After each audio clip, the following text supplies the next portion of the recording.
Uh, Still good morning. Yes, while I speak, we will get into the afternoon.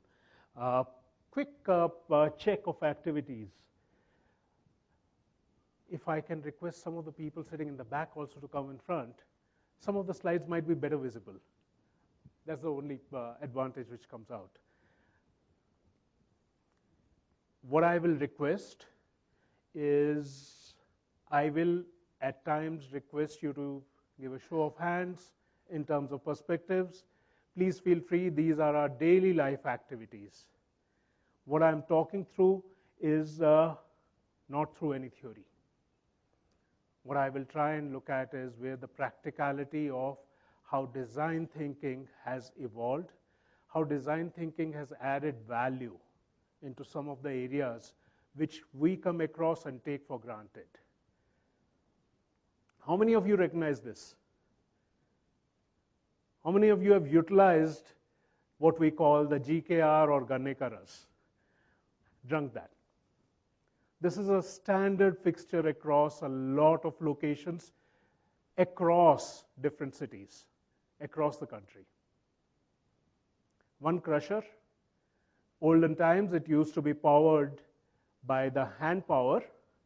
Now you see one small generator attached to that to drive it. Makes life a little bit easier. Something which I came across earlier in the year made me get closer, get a close look at, and take a quick photograph. This is something I saw in February this year. Now what generated my interest was not just this machine, because I saw them dotted across the side of the highways in Uttarakhand. There were the two small pedals next to the steering wheel, which I got very interested in. What somebody's done is a very simple perspective. Took the same generator, you do a shift of the belt, so while you're not crushing sugarcane, it is used to drive the vehicle. All of a sudden, one major limitation of this vendor, of this business person, was eliminated. He or she was no longer tied to the location in which they had put up the first machine. They could be mobile, they could move across, and they did not have to spend too much to adapt to this. Some ingenious person actually did this modification. I took my hat off to that kind of a thing. It's the same crushing machine. It's the same 10 horsepower generator. It's motorized. It's a motorized vehicle. It's a mobile business now, no longer a static business. Very, very unique, very, very different thought process, whoever developed this. And these machines are actually built somewhere in Punjab only. You will not find them too much outside India. Something we live in a unique environment. I'll go on to a next perspective. And this is a very, very known, well-published case study from IDEO. The manufacturer from Japan was getting into a challenge zone. They used to prepare and create high technology components for racing cycles. Now, as it is, their market was very small. It was devoted only to professional cycle racing community. There's not too much demand. You might prepare, you might sell 10,000, 100,000 units in a year. That's about it. But these were the cutting edge of technology. Now, they did not have any growth. They had to invest more and more into technology to stay relevant. They had to guess at what would be the next technology. And that is where they tied up with IDEO. This is from about a decade back in 2004. Question which got asked was a very different question. When IDEO started looking at it, why are you focusing only onto the racing business? You're a high-tech innovator. Let's look at who could be your opportunity areas, or who could be your prospective customers. And they started narrowing down because they were focusing onto the US market. What they found was adults were not taking to cycles. These were high-end cycles. They started exploring a lot more into that. They started asking people, too many gears, we get confused. Which one is for brake, which one is for changing the gear? Oh, there's a third one which will also allow me to do a little bit of different coasting. All these gears are coming in. Seats, too rigid. As we grow older, believe it or not, we like our luxuries. So that makes a difference. When it also came to, is it high-end? Is it something which is required only as a show-off? Can I use it only once every month and still be able to get away? No, if I use a cycle once every month, the tire will be flat the next month I pick it up. Air would have leaked out. It's not just a question of a puncture, air would have leaked out over that time. Maintenance is high. The one critical item which came out as part of this was the buyers were also intimidated by the sales staff. Why they were intimidated? This is sales staff which is neat, trim, wearing sports clothes, peak of health, in good shape. And compared to the buyers, they set up a contrast. All of a sudden, you come away with an inferiority complex. You might not end up doing a purchase. So what they did was a totally different change. They evolved the technology. They evolved the technology to create a simpler cycle. Absolutely no levers, neither for brake nor for gears. Now, when you do away with brakes, how are you going to stop the cycle? Back pedal. These were called the coaster bikes. But I don't have to think about it. I don't have to remember doing this, remember doing that. Simple.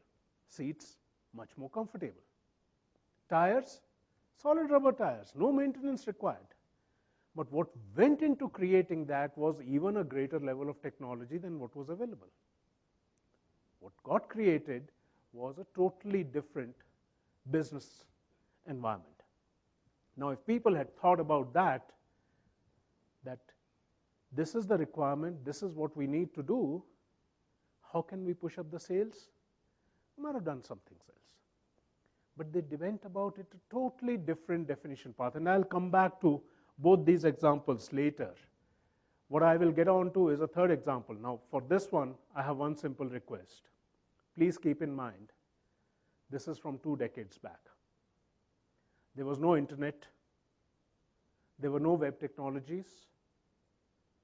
Even the client-server perspective was just about coming up. So I'm talking about a very different state of technology than what we have grown used to. So let's do a mental shift onto that. Talking about a multinational bank, and they had a different challenge altogether. And this is something which I'm relating, which I have lived. I was part of this problem. I was part of the solution. So trying to look at it from that perspective. Their big challenge, auto loans business in Singapore, static.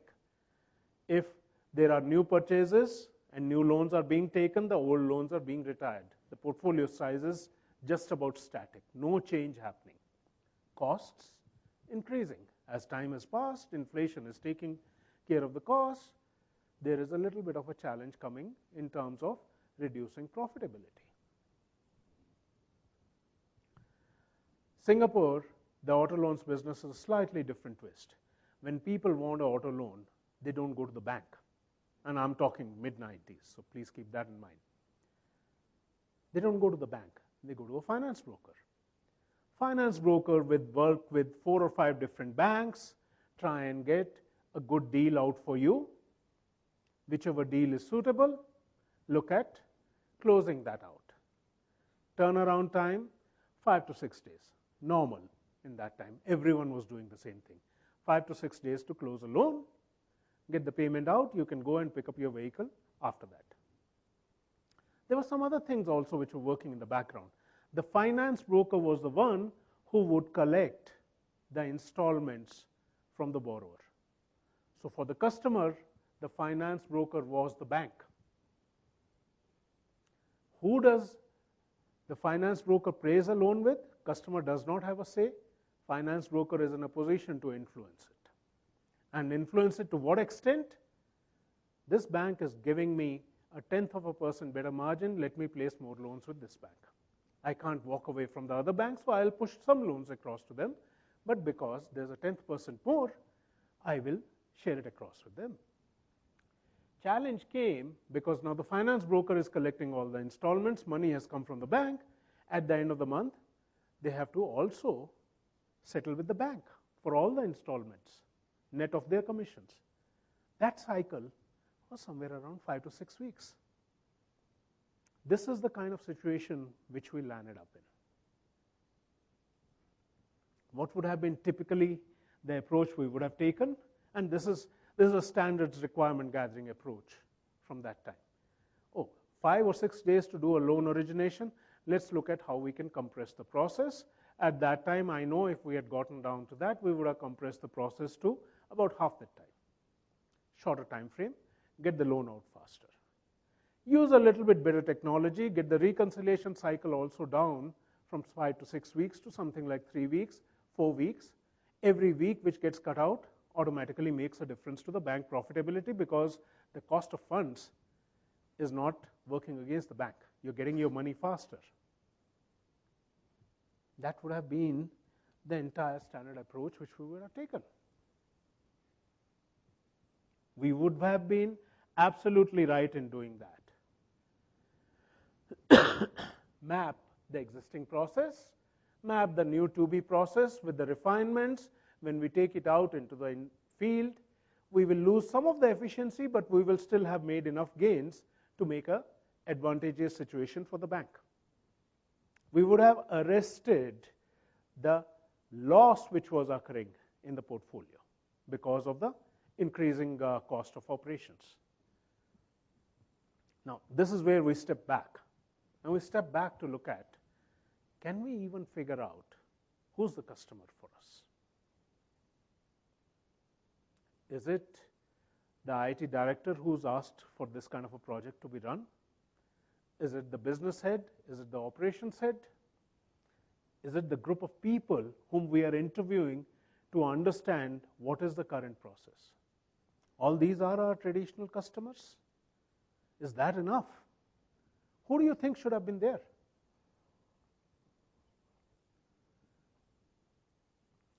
We had defined again what was it that we wanted to look at. We looked at our customer as any direct beneficiary of our work. And that opened up our eyes. That one step actually helped us get to a totally different zone. We looked at the finance broker.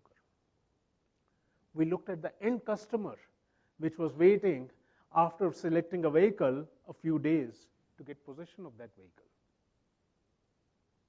And that, for us, became a totally different journey in the ensuing 3 or 4 weeks. We used only 3 guiding principles. 1, we had to do it a lot faster. Speed was of essence. Second, while we can harness any level of technology, from an end user perspective, it should be simple. And if I go back to the cycle example, it was exactly the simplicity which brought about the change. Incidentally, this thing happened 1 decade before that cycle example. The third, it had to be scalable. We were not working with one finance broker. We were working with about a dozen finance brokers, different sizes, different challenges for each one of them, and we wanted to look at how do we operationalize it across all those different players using a similar perspective. Started looking at the problem from a totally different angle. Business saying, we are competing with our users with our finance brokers for the same new borrower. Margins are lower. We are competing with the banks. Operations, they had a different challenge. It's taking us forever to get the forms from the finance broker. These are the loan forms which have to be signed, which have to be done up. Every form has to be filled in, and there would be typically half a dozen to 8 forms for every loan. Finance brokers, on the other hand, had a totally different grouse. The bank keeps changing the forms. So when we collect all the forms, we send it to the bank. They say, no, this is not the right form. Please send us the correct form. We reached out to a few of the customers, and their story was an interesting one. We are okay with the 5 to 6 days delay. We want to shop around to find out what is the best deal.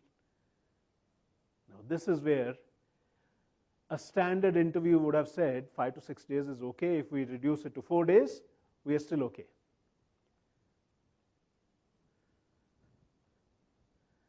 We started raising the question, should it take 5 days? Is the form change delivering any change in information? We found out no information was changing. Then we started raising a different question. How can we make sure the finance broker sends most of the borrowers to us? How can we partner with them?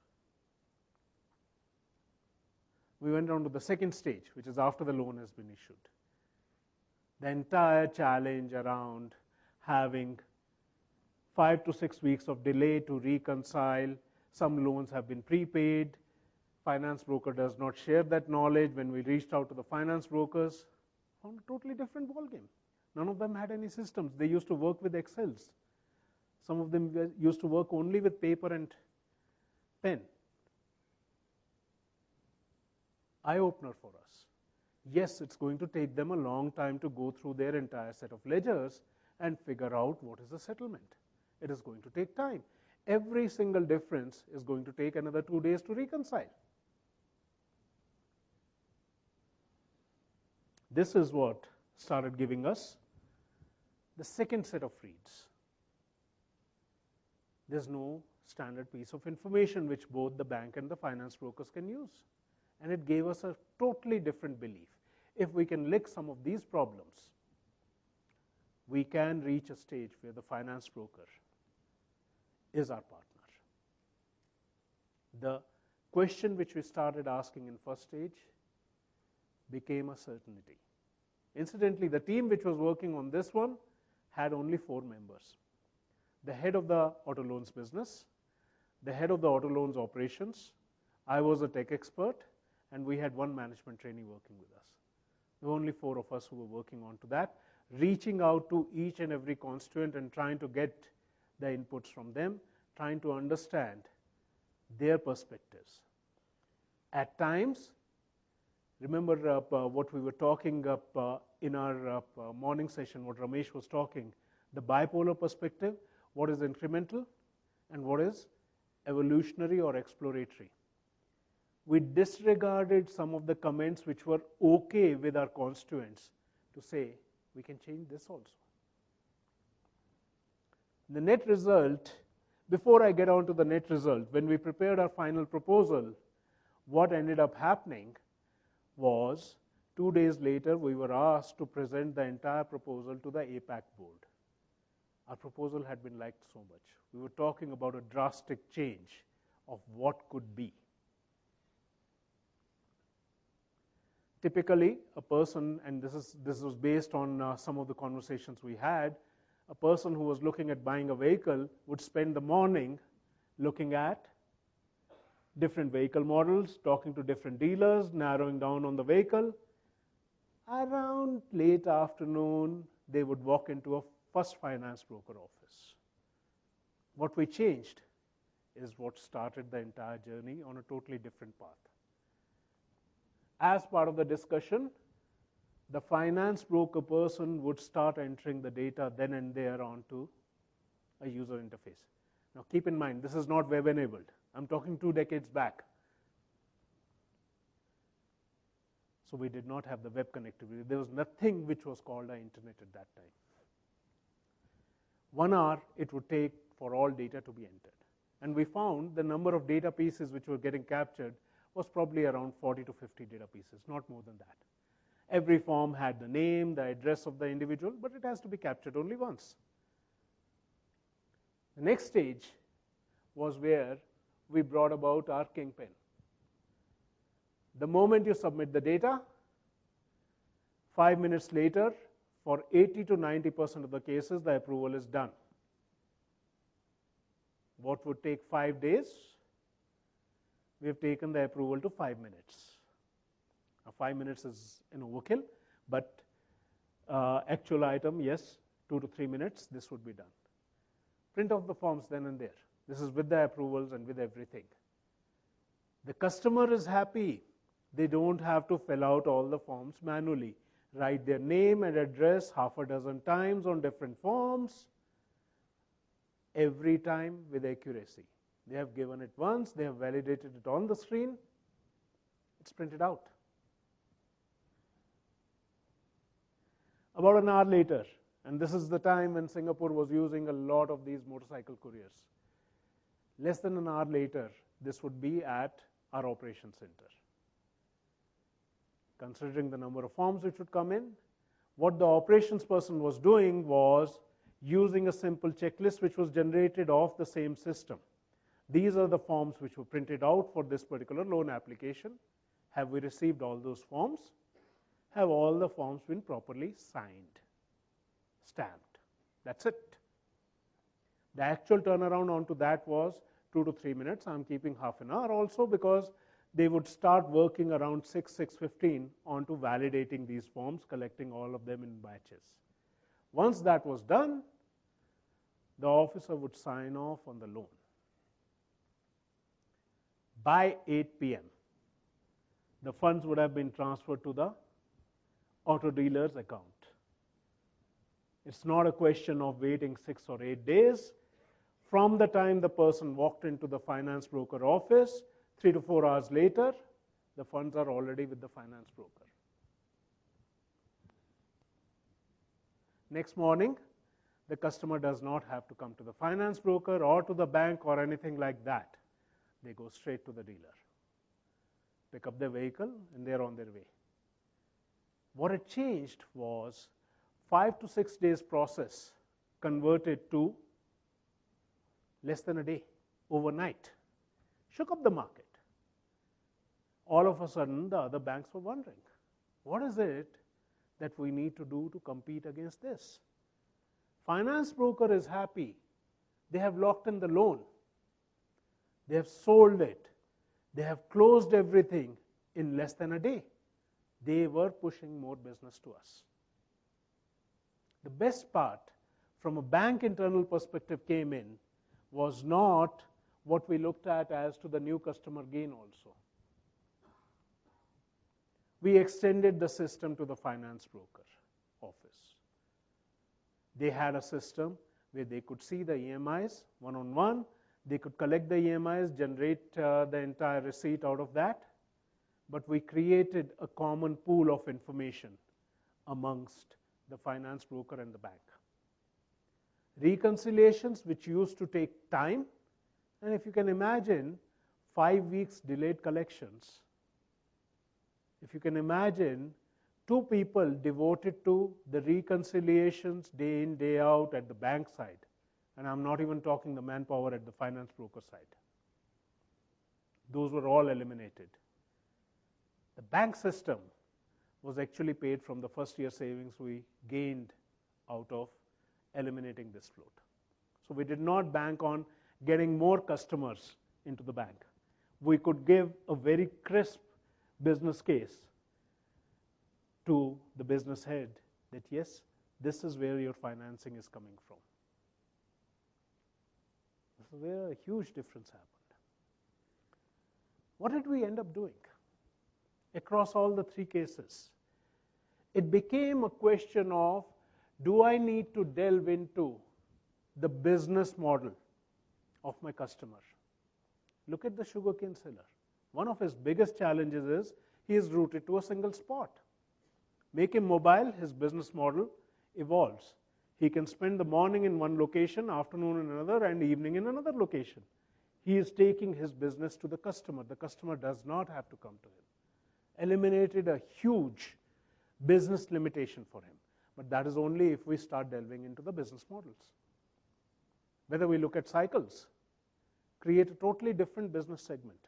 But again, you have to understand what is the current business model. You have to understand and delve into what can be done to challenge that business model. Design thinking is not about incremental changes. Design thinking is about challenging a lot of the existing norms. What we did in Singapore was to challenge the existing belief that a loan approval cannot be done in less than 5 days. Everyone is doing it. It's standard. There's no competitive advantage from doing it in 4 days. Well, we challenged it. Forget about 4 days. We did it overnight. We changed the entire ball game there. We changed the entire ball game by a different partnership level also into working with the finance brokers. What is it we did? We defined a new business design. What Ramesh was talking in the morning, when we start talking about design thinking, we are also talking about business design and service design. In all these elements, we have started doing that, not just on one product side. The other two are services perspectives. We have changed the service availability. We have changed the service speed. We have changed a scalability of a service. That starts making a lot of difference onto that. Simplification has to be done. Today, technology can take a lot of complications, but at least from the constituents of the users, we need to look at what can be simplified for them. There are challenges to that. Let's figure out what technology can deliver. And there is a lot of technology today which is available, which we can deliver differently. Just a quick question, quick thought. How many of you were at BA convention 2 years back? I had talked at that time about analytics. You know what I'm going to do? I'm going to just put up one slide I had done there. I was talking about analytics and what analytics can deliver. This is about me doing a research on a bank and the bank triggering a call to me while I'm on the way to office. And I have not changed the slide, so this might be a repetitive slide, but I thought I will bring it in because this is where the thought process starts making a difference. I like the offer the bank is making. The entire details of my personal information, what has been sifted through from public sites, is thrown up on a heads-up display on my window screen. Whatever is not there, I can verbalize it, it gets captured. There's enough audio to text conversion features which are available. Today, there are enough phones with the fingerprint locks and unlocks, right? Why can't we use that technology also to start providing my KYC details? Whether it's a retina scan or whether it's a thumbprint, both are feasible now from remote devices. By the time I reach office, there is a mail available, unlocked through my biometrics, which activates my account. What has it taken? My journey from home to office and my financial account is open. No more form filling. No more KYC delays. It's a matter of half an hour. The best part is, if you want to look at it, and this is a slide from 2 years back, I haven't changed a single word on it. All the technology is still available. No piece of that technology is missing. It takes the entire experience totally in a different zone. That's what I had. I thought I could not resist bringing this slide back from 2 years back, interpreting it from a different thought process, different perspective. What is it that we have extended? We have extended the convenience. We have extended the speed at which business can be done. Made it simple. Made it scalable. Because if I can close a lot of these items in such a short time, I can keep on doing it time and time again without a hassle. How many of these kind of models can be extended? This concept can be extended literally to very many different businesses. This is what I had for you guys. Thank you very much. Questions? Yeah.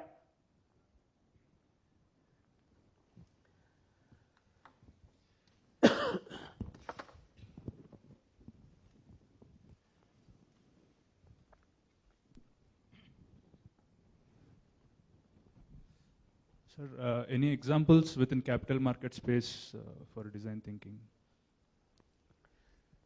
I will have to spend quite a bit of time to figure out. But no, there is no shortage. If you want to start looking at design thinking from a perspective, I can talk about some of the business evolutions which have happened over time. Look at what is the Charles Schwab business model. That's one perspective, where they broke open the entire broker-dealer perspective and took the equities to our daily lives, trading to our daily lives, online, no longer phone call driven. What they did it on the basis of technology. What they opened up the market to was a very, very different perspective, and that exploded in the US market sometime, when was this? This was in about 15 years back, 14, 15 years back, that's when they exploded it out. So there's one such example. If you look at, and I will talk from a totally different perspective. Today in US, the settlement is T+3. Yes. 3 days after I do the trade, the settlement will happen, which is the exchange of equity and the cash from the buyer and seller. In India, we are already doing T+2. Correct. Incidentally, the systems are such that I can easily go to T+1. The only challenge coming from that T+2 to T+1 is the resistance from the brokers, because they lose that one extra day float. Otherwise, the systems are capable. Now, if I look at bulk of the US systems, I would have a lot of trouble taking it from T+3 to this stage. Technology is older. It's mostly legacy. It requires a total technology refresh, which in capital markets industry leads to a high risk exposure. So there's a different trade-off which is happening. Does it require, but if you look at NYSE versus NASDAQ, NYSE is losing ground. NASDAQ has become so much more technologically advanced. Same thing we have seen in India. National Stock Exchange versus Bombay Stock Exchange. These are the two premier exchanges. Ever compare the volumes of them and how the volumes have changed over the last 5 years? That tells a story. Now, how to achieve a lot of those? What we take for granted, a lot of different exploding the myths has gone in behind that. So you see STP becoming a reality very soon. You see that straight-through processing will be a reality? STP is a reality. Haven't we achieved that in banking? Within capital markets. If we can achieve that in banking, where large funds are getting transferred using RTGS. RTGS is instantaneous. There's nothing wrong in doing that, even in capital markets. But this is the retail trading part of it. On the corporate trading part of it, there's a different level of deal making which is happening, which takes time. So that's an offline activity which we cannot change until and unless we go into looking at the business drivers onto that and how it can be speeded up. Thank you. So I have one question. So in our day-to-day life, we generally deals with the legacy system, or our view is like it's a blinkered view. So we are looking at the single direction. And so how can we cultivate this creative design thinking while working on a blinkered view projects and those details? So what is the best way to create that or cultivate that attitude and the knowledge for the creative thinking? You asked that question in the morning also to Ramesh, and I liked Ramesh's example. I will add on a little bit beyond that. One is collaborative. Two, where we don't have a collaborative environment, where we are not working as closely with our clients directly, we have used a standard consulting technique. What do? We take part of our findings, part of our approaches on how to address some of the challenges, and start socializing it. Have one-on-one conversations with our clients. Some of them will see that as a threat. One-on-one conversations allows us to bring out the response from their perspective. So we have to identify what are those individuals' drivers also. Those one-on-one conversations help allay those fears. The advantage which I have seen when we do the final presentation in front of a large house, and I have already spoken to some 7 or 8 people one-on-ones, spent 10 minutes, 15 minutes with each of them. Can you imagine in a room full of 20 people, 7, 8 people are nodding their head when we put up a proposal? That has an impact on the balance 10 people. So this is one way which we go around where collaboration has not been feasible or has not been realized, is to start taking the advantage and slowly winning people over. Influencing skills. Collaboration is also an influencing skill. One-on-one conversations, bringing out the advantages for somebody else based on what we perceive their worries to be, is another way of influencing skills. Incidentally, that's one of the skills which we do need in our day-to-day environment.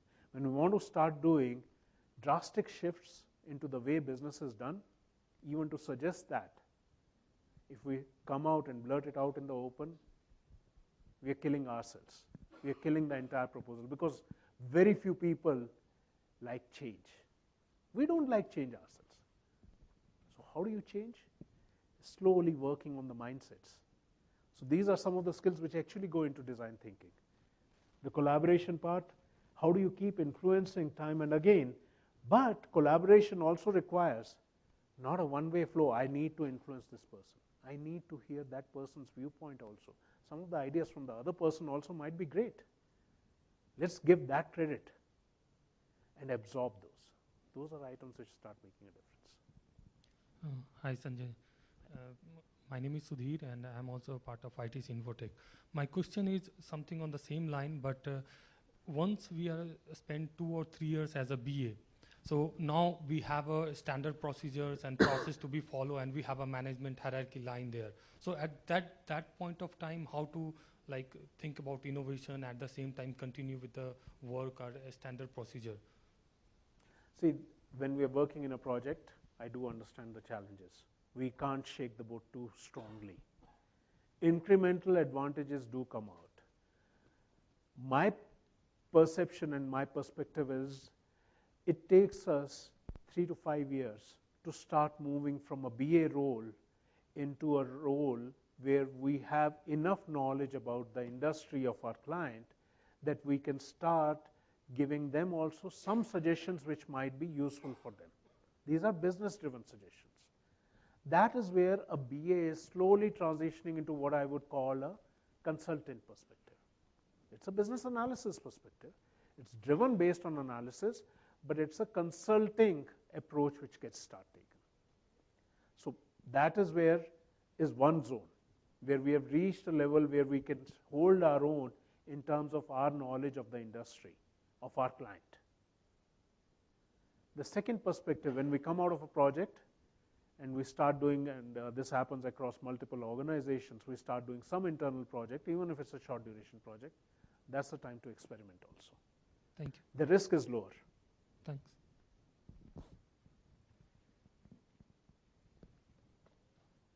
We're done. Thank you very much.